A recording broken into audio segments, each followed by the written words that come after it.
Kış böyle. Hey, ne yapıyorsunuz kızlar? Yuş, damlasın. Onu aytu gerek. Bana kaşık.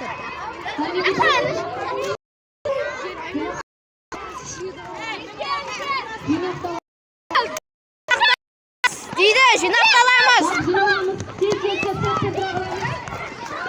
Deydi. Arçakka turganlar. Sağ, ana kulap ketedi. Arçakka turganlar.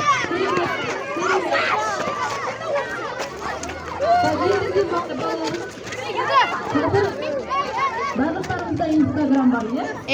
Görüp oturmuş. Köşke yer silkinisi болып жатыр ya. Алдын алу мақсатында осында өткізіп жатырмыз.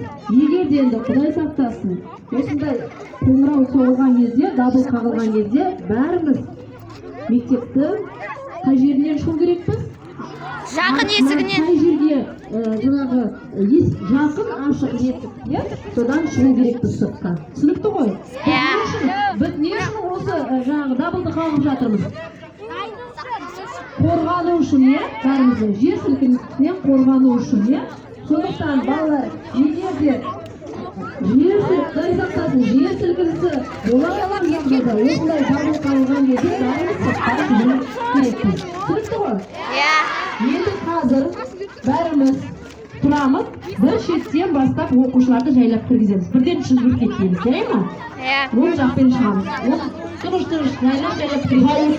Жөнсөк оқушылар, сол үстен шықтық көреміз. Аспазды.